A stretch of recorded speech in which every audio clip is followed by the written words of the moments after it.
बच्चों नमस्ते, कैसे हैं आप सभी लोग। मुझे उम्मीद है कि आप लोग अच्छे होंगे। तो आज के इस वीडियो में हम लोग करने वाले हैं क्लास 7th मैथमेटिक्स का प्रैक्टिस सेट नंबर 28। ठीक है, तो प्रैक्टिस सेट के क्वेश्चंस देखने के पहले कुछ बेसिक है जिसे हम समझ लेते हैं।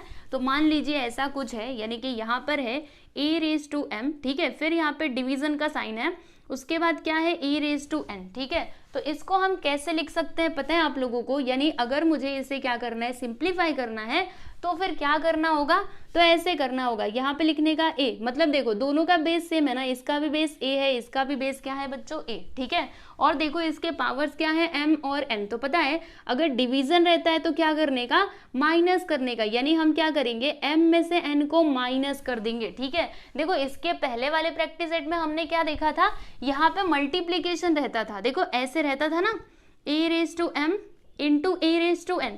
तो फिर इसमें हम क्या करते थे, पावर्स को प्लस कर दिया करते थे, ऐसे मैंने आपको बताया था ना, ऐसे a⁻m प्लस n। लेकिन अगर डिवीजन है, देखो अगर डिवीजन है तो फिर क्या करने का, माइनस करने का। ओके, जैसे एग्जाम्पल के लिए यहाँ पे समझ लीजिए कि x का पावर क्या है बच्चों 3 डिवाइडेड बाई x का पावर क्या है 1, ठीक है। तो फिर अच्छा 1 नहीं 2 ले लो, है ना। तो इसको हम कैसे लिख सकते हैं, बेस सेम है ना, तो x को एक बार लिखेंगे, फिर जो ये 3 है ना, इसमें से हम 2 को माइनस कर देंगे, तो 3 - 2 करने पे क्या आएगा बच्चों 1 आएगा। तो देखो x का पावर क्या आ गया 1, ठीक है। यस, तो इसी तरीके से क्या किया जाता है, सिंप्लीफाई किया जाता है, ठीक है। यस, तो ये बात आपको समझ में आ गई ना। अब कुछ और बातें बताती हूँ, समझ लीजिए। ये तो पहली बात थी, ठीक है। अब दूसरी बात क्या है कि a⁻0 का वैल्यू पता है क्या होता है, 1 होता है। आप बोलेंगे कैसे, सुनो मैं आपको समझाती हूँ। जैसे कि मैंने यहाँ पे लिखा a⁻m डिवाइडेड बाई a⁻m, ठीक है। तो ये देखो यहाँ पे ये डिवीजन का मतलब क्या होता है बच्चों, ऐसे होता है ना, डिवीजन का मतलब क्या, ये a⁻m अपॉन a⁻m, ये डिवीजन यानी क्या होता है, अपॉन ही तो होता है ना। तो फिर होगा क्या, a⁻m से a⁻m को कैंसिल कर दिया, आंसर क्या आया 1। यानी मेरे कहने का मतलब क्या है कि a⁻0 का वैल्यू क्या आएगा, 1 आएगा। आप सोच रहे होंगे a⁻0 यहाँ पर कैसे आया, तो देखो ऐसे आएगा। कैसे, ये देखो यहाँ पे दोनों का जो बेस है वो क्या है, सेम है ना, और इधर मतलब इसका जो पावर है वो m है, इसका भी पावर क्या है m, तो हम क्या लिखेंगे m - m। तो m - m करो कितना आएगा 0, ठीक है। तो a⁻0 का वैल्यू क्या होता है 1। कैसे होता है मैंने आपको ये प्रूफ करके भी बता दिया, ठीक है। तो आपको इतना सारा नहीं समझना, बस आपको ये बात ध्यान में रखना है कि a⁻0, a मतलब यहाँ पे कोई भी नंबर हो सकता है, ठीक है, कोई भी नंबर होने दो, 5⁻1 5⁻1 नहीं, 5⁻0 6⁻0 कुछ भी, लेकिन अगर उसका पावर 0 है तो फिर उसका आंसर क्या लिखने का, 1 लिखने का, ठीक। यस, चलो इतनी बातें समझ गए ना। अब लास्ट में एक और बात समझ लीजिए, तीसरी बात। 2 बातें मैंने आपको बता दी, और ये तीसरी जरूर आप लोग अपनी नोटबुक में इसको नोट कर लेना, ठीक है। प्रैक्टिस सेट करने के पहले ये तीनों चीजों को नोट कर लीजिएगा, ठीक है। मान लीजिए ऐसा है a⁻m, ठीक। तो मुझे ना इसका ये जो पावर है ना, देखो इसका पावर किस में है, माइनस में, मुझे इसका पावर माइनस में नहीं चाहिए। तो फिर क्या करना होगा, देखो बहुत सिंपल है, अगर मुझे ये माइनस में नहीं चाहिए ना, तो इसको मैं नीचे लेकर के जाऊंगी, यानी कि डिनोमिनेटर में लेकर के जाऊंगी, तो फिर क्या हो जाएगा a⁻m हो जाएगा, ठीक है। और ऊपर क्या आएगा बच्चों 1 आएगा, समझे, समझ पाए कि नहीं। और इसको क्या कहा जाता है पता है, मल्टीप्लिकेटिव इनवर्स, यानी कि a⁻m का मल्टीप्लिकेटिव इनवर्स क्या हो जाएगा 1/a⁻m, ठीक है। और अगर ऐसा है, मान लीजिए ऐसा दिया गया है, ठीक है, अब मुझे इसका मल्टीप्लिकेटिव इनवर्स बताना है, या फिर मुझे ये a⁻m को ऊपर लेना है, तो जब ये ऊपर जाएगा ना, तो कैसे लिखेंगे हम लोग a⁻m, ठीक है। यस, तो सबसे पहला काम आप ये कीजिए कि ये जो सारी चीजें मैंने आप लोगों को बताई है ना, तो आप लोग प्लीज इसको जरूर अपनी नोटबुक में लिख लो, ताकि बाद में पढ़ने बैठो ना तो आपको ये मतलब दिखे, समझे। इसीलिए लिखा कीजिए, जो भी स्टार्टिंग में बताती हूँ ना बच्चों प्रैक्टिस सेट के, उसे आप लिख लिया करो। कितना टाइम लगेगा, इतना सा तो है, ठीक है। चलो अभी फाइनली हम लोग प्रैक्टिस सेट के क्वेश्चंस को सॉल्व करते हैं। ये रहा आपका क्वेश्चन नंबर 1। इसमें क्या दिया है, सिंप्लीफाई, यानी कि यहाँ पर जो भी क्वेश्चंस दिए गए हैं इन्हें हमें सिंप्लीफाई करना है, ठीक है। तो कैसे करेंगे, इसका यूज करके करेंगे, ठीक है। तो यहाँ पर देख लीजिएगा क्या है, a⁻6 डिवाइडेड बाई a⁻4। तो ध्यान से देखो दोनों का बेस सेम है ना, तो ये लीजिए मैंने लिख दिया, ठीक है। फिर इसके पावर को हम लोग क्या कर देंगे, माइनस कर देंगे। देखो ऐसे किया था ना, m - n, राइट। तो यहाँ पे देखो इसका पावर क्या है 6 4 हम कर देंगे, तो 6 - 4 किया तो कितना आएगा 2, यानी कि a का पावर यहाँ पर क्या आ जाएगा बच्चों 2, और यही आपका हो जाएगा फाइनल आंसर, ठीक। क्लियर हुआ, यस। चलो अच्छी बात है। अब ये वाला देख लीजिए, यहाँ पर क्या है बच्चों, m का पावर 5 है और डिवाइडेड बाई m का पावर 8 है, तो दोनों का बेस सेम है ना, तो इसको एक बार ही लिखने का। ठीक, फिर क्या करोगे, तो यहाँ पर आपको एक काम करना होगा, m में से 8 को माइनस करना होगा, m में से नहीं, ये 5 में से 8 को माइनस करना होगा। ठीक है, मैंने क्वेश्चन गलत तो नहीं लिखा है ना, वैसे माइनस कर सकते हैं ऐसे 5 माइनस 18, लेकिन फिर भी मुझे ना एक बार क्वेश्चन देखना चाहिए, मैं देखूँ ज़रा, क्योंकि बड़े में से छोटे को माइनस करने को दिया है क्या आपकी टेक्स्ट बुक में, ज़रा देखने दो एक बार। m⁵ डिवाइडेड बाई m�8, ठीक है, फिर उसके बाद 3 और 13 है। जी हाँ, क्वेश्चन तो एकदम राइट है। चलिए इसका आंसर देखते हैं। तो यहाँ पर मैंने क्या लिखा, देखो यहाँ पे 5 है, यहाँ पे 8 है, यानी मुझे क्या करना होगा, 5 में से 8 को माइनस करना होगा। तो मैं यहाँ पर क्या लिखूंगी, m⁵ माइनस 8। ठीक है, चलो 5 में से 8 को माइनस करो, बोलो कितना आएगा बच्चों, -3 आएगा। ठीक है, यस, तो ये रहा आपका आंसर, -3 आएगा ना। माइनस कैसे आएगा, तो देखो दोनों में से बड़ा नंबर कौन सा है, ये बड़ा है, ये किस में है, माइनस में है, इसीलिए इसका आंसर किस में आएगा, माइनस में आएगा। ठीक है, और सुनो यहाँ पर अगर मैं 8 में से 5 को माइनस करूँ तो 3 ही मिलेगा ना। यस, चलो अभी आगे चलते हैं। ये रहा आपका तीसरा क्वेश्चन। इसमें क्या लिखा है देखिएगा, p का पावर 3 है और फिर डिवाइडेड बाई p का पावर 13। तो क्या करना होगा, बेस सेम है ना, तो उसको एक ही बार लिखना, फिर उसके बाद हम लोग क्या करेंगे, ये 3 में से 13 को माइनस कर देंगे। ठीक है, तो 3 में से 13 को माइनस करो, बोलो जल्दी से कितना आएगा, तो 10 आ जाएगा। माइनस में कि प्लस में, माइनस में। कैसे माइनस में आया, क्योंकि दोनों में से बड़ा नंबर कौन सा है, ये 13 बड़ा है ना, जो किस में है, माइनस में, इसके लिए फाइनल आंसर भी माइनस में ही आएगा। ठीक है, क्लियर। चलो अब ये वाला देख लो, यहाँ पे x का पावर क्या है बच्चों, मतलब x का पावर 10 और यहाँ पर भी x का पावर 10 है, यानी कि हमें इस तरीके से लिखना होगा 10 माइनस 10।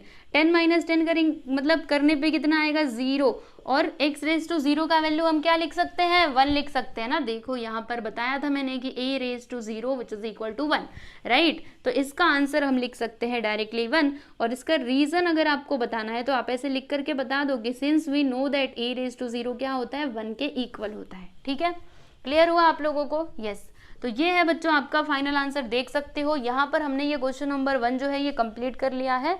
देखिए इसको, फिर मैं आपको सेकेंड वन बताती हूँ।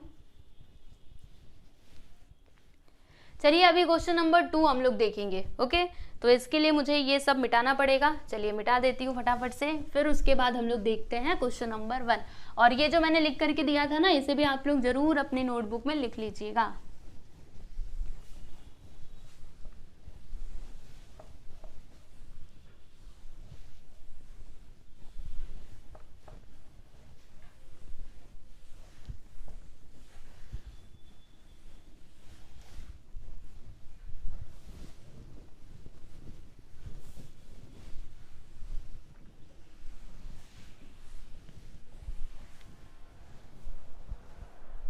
क्वेश्चन नंबर 2, ठीक, यहाँ पर इन्होंने क्या दिया है जरा देख लिया जाए आपकी टेक्स्ट बुक में।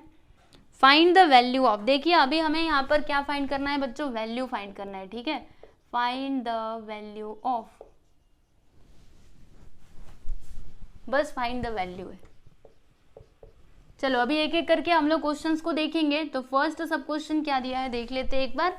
यहाँ पर है -7⁻12 डिवाइडेड बाई -7⁻12। तो चलो यहाँ पर हम क्वेश्चन लिखते हैं -7⁻12 डिवाइडेड बाई -7⁻12। ठीक, तो इसको कैसे सॉल्व किया जाएगा, तो देखिएगा दोनों का बेस क्या है बच्चों, सेम है ना, तो इसको हम एक बार ही लिखेंगे। फिर क्या, जो पावर्स हैं, देखो यहाँ पे दोनों के बीच में क्या है, डिवीजन है, यानी कि मुझे क्या करना होगा, 12 माइनस 12, यानी कि इसमें से इसको माइनस कर देंगे। तो 12 माइनस 12 करने पे क्या आएगा, 0 आएगा, राइट। तो 7⁻2 यानी -7⁻0 का वैल्यू मैं क्या लिख सकती हूँ, 1 लिख सकती हूँ। क्यों, क्योंकि मुझे पता है, क्या पता है, सिंस वी नो दैट कि a⁻0 क्या होता है, 1 होता है, इसीलिए ये जो -7 है ना, मतलब -7⁻0, इसका भी वैल्यू क्या हो जाएगा बच्चों, 1 हो जाएगा। ठीक है, यस, तो ये रहा आपका आंसर, आप देख सकते हो। फर्स्ट सब क्वेश्चन यहाँ पे होता है कंप्लीट। अब बारी है सेकेंड सब क्वेश्चन की। ठीक है, तो सेकेंड सब क्वेश्चन देख लेते हैं। 7�5 डिवाइडेड बाई 7⁻3, 7�5 डिवाइडेड बाई 7⁻3। ठीक है, फिर क्या करना होगा, तो देखो दोनों का बेस सेम है, यानी इसको एक बार ही लिखेंगे। फिर हम क्या करेंगे, ये 5 में से 3 को माइनस कर देंगे, पता है ना आप लोगों को। यस, तो 5 में से 3 गया तो कितना आता है, 2, यानी कि 7 का पावर क्या आ जाएगा, 2, राइट। और 7 का पावर 2 मतलब क्या, हमें 7 का मल्टीप्लाई करना होगा 2 बार, तो 7 7 से क्या होता है स्टूडेंट्स 49, इसीलिए इसका आंसर क्या हो जाएगा 49। ठीक है, चलो अभी तीसरा क्वेश्चन देख लेते हैं। तो यहाँ पे है 4/5 और इसका पावर है 3 और 4/5 पावर 2। ठीक है, चलो यहाँ पे हम लोग थर्ड वन करेंगे। 4/5 इसका पावर है 3 डिवाइडेड बाय 4/5 और इसका पावर है 2। ठीक, चलो देखते हैं। यहाँ पर लिखेंगे हम लोग 4/5 और फिर इसका पावर क्या आएगा, तो देखो दोनों के बीच में क्या है डिवीजन, यानी कि माइनस करना होगा। 3 में से 2 को हम लोग माइनस कर देंगे, तो 3 में से 2 माइनस करने पे क्या आएगा यहाँ पर 1, यानी कि इसका पावर क्या है 1। तो आप जानते ही हैं कि अगर किसी नंबर का पावर 1 रहता है तो फिर उसका जो वैल्यू है वो वही नंबर होता है, मतलब इसका वैल्यू क्या हो जाएगा 4/5। ठीक, yes, this is your final answer, समझा। चलो आगे बढ़ते हैं, यहाँ पे हम लोग देख लेते हैं फोर्थ वन। तो अगला वाला देख लीजिएगा क्या दिया है, 4:7 डिवाइडेड बाई 4:5, 4:7 डिवाइडेड बाई 4:5। ठीक, तो फिर हम लोग क्या करेंगे, वही करेंगे जो अभी तक करते हुए आए हैं। देखिएगा यहाँ पे लिखा मैंने 4, फिर हम क्या करेंगे 7 में से 5 को माइनस कर देंगे, तो 7 में से 5 गया तो 2 आता है। 4 का पावर 2 यानी कि 4 का मल्टीप्लाई हमें 2 बार करना होगा, राइट। 4 4 सा क्या होता है बच्चों 16, इसीलिए यहाँ पर हम क्या लिख देंगे 16 लिख देंगे। ठीक है, इसके आगे और कोई क्वेश्चन है क्या, नहीं है। यहाँ पे फाइनली आपका प्रैक्टिस सेट नंबर 28 होता है कंप्लीट। ठीक है, तो देखो ये भी कितना सिंपल था, बस आपको एक रूल ध्यान में रखना है। चलो एक बार मैं आप लोग को याद करवाती हूँ, ठीक है, यहीं पे याद करके जाओ। देखो अगर ऐसा है, मान लो a⁻m इंटू a⁻n, और अगर ऐसा है a⁻m डिवाइडेड बाई a⁻n, तो फिर क्या करने का, तो देखो जब भी मल्टीप्लीकेशन रहता है ना स्टूडेंट्स, तो प्लस करने का, ऐसे a⁻m प्लस n, और जब भी ऐसे डिवीजन रहता है तो माइनस करने का a⁻m-n। ठीक है, बस आप इसे ध्यान में रख लो, ये जो मल्टीप्लिकेशन का साइन है ना, बस इसको ऐसे ही घुमा दो। ये देखो मल्टीप्लिकेशन, ऐसे घुमा दो, प्लस हो गया ना, तो मल्टीप्लिकेशन रहेगा। देखो मल्टीप्लिकेशन रहेगा तो उसको प्लस, मतलब प्लस करना है, बाकी अगर डिवीजन रहेगा तो माइनस करना है, सिंपल। ठीक है, तो ऐसे करके आप लोग याद करके रख सकते हैं। देखिए डिवीजन में साइन कैसा होता है, देखो माइनस के जैसा होता है ना, तो जहाँ पे माइनस जैसा साइन है वहाँ पे हमें माइनस करना है, और जहाँ पे प्लस जैसा साइन है वहाँ पे हमें प्लस करना है। ठीक है, याद करने का तरीका बता रही हूँ, ऐसे आपको किसी को बताना नहीं है। ठीक है, बस आपको याद रहे इसलिए मैं बोल रही हूँ। देखो ये प्लस जैसा दिखता है ना, मतलब ये प्लस नहीं है, लेकिन अगर इसको घुमाया तो प्लस होगा कि नहीं, इसीलिए जब ऐसा साइन दिखे तो प्लस करो, और देखो इसमें माइनस आ रहा है ना, तो जब ऐसा मतलब ऐसा साइन दिखे तो फिर माइनस किया करो। ठीक है, यस। और सुनिए, अगर आपको इसकी PDF फाइल चाहिए, मतलब ये देखो मैंने आपको जो भी क्वेश्चंस करवाए हैं, अगर आप चाहते हो कि ये आपको PDF के फॉर्म में मिल जाए, तो इसके लिए आपको टेलीग्राम चैनल से जुड़ जाना चाहिए। ठीक है, टेलीग्राम चैनल का लिंक आपको डिस्क्रिप्शन में मिल जाएगा, तो आप उसको जल्दी से ज्वाइन कर लो और फिर PDF आप लोग ले सकते हैं। ठीक है, तो चलिए बच्चों, अभी मिलेंगे हम लोग नेक्स्ट वीडियो में। Goodbye everyone.